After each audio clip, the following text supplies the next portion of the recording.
Tangata Atumotu Trust was set up by a group of nurses anyway that belonged to the Samoan Nurses Association. But at the time, only Tangaloa and Siniva were working at UCHC. Late Siniva Talanga, she was the one who worked first in the Tangata Atumotu. She was working with Tangaloa as a manager.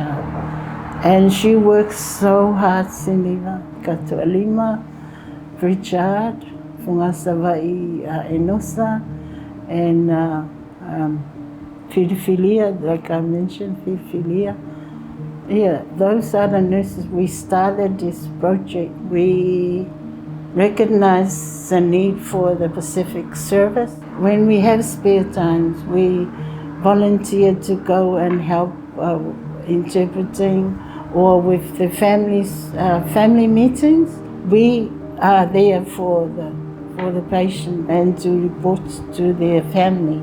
But we wanted to be just a Samoan because we are Samoa, and then and our clients might be able for us to talk in our own language and to understand our own culture. They not a lot because of the population in here in Christchurch.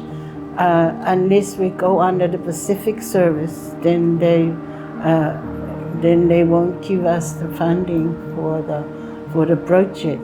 But for me, when I look at all this, it's the beginning of the relationship between Tangata Atumotu Trust and the community. And this was done in conjunction or engagement of the churches and also the Matais and their ainas. I think after the earthquake anyway, we moved into a small room at Pacific Trust at Canterbury at Montreal Street. We lost everything in that earthquake.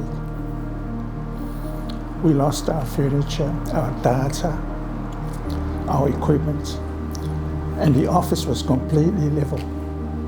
We could only afford one room over there. It's about 26 square meters. I think the biggest thing is that we're listening, not just to our staff because we're part of the community, but we're taking more of an active approach by not looking at just through a Pacific lens, but probably working more, as I say, with our churches, getting feedback from our staff who are part of those communities. As we investigated different ways of working, we really consolidated the fact that our strengths lay in outreach.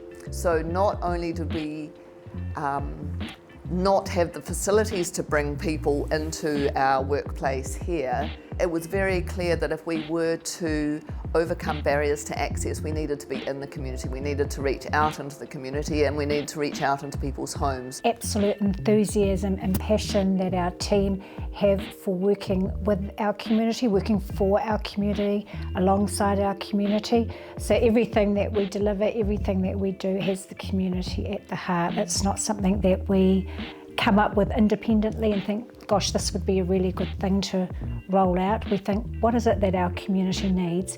And that's always our starting point. So I love that part of our culture. So to actually be able to say, wow, we've achieved that, that's just awesome. So yeah, the growth of the organisation and opening up satellite offices are probably two of the biggest changes I've seen. So I have seen us grow from 2 services in 2018 through to 20 plus services at this point. What thrills me is that gives us an opportunity to provide so many better outcomes for our community, to work with our community, to support them to grow and thrive themselves across such an array of services. Serving and working together, that alofa is given so freely by everybody. It's not given with an expectation of anything in return. They always looking forward to for you to be there. They're already before you arrive there to pick them up, and you can see their faces because that's the time they socialize and they sing songs together and and they do their jokes. Really keeps you going and want to do more for them.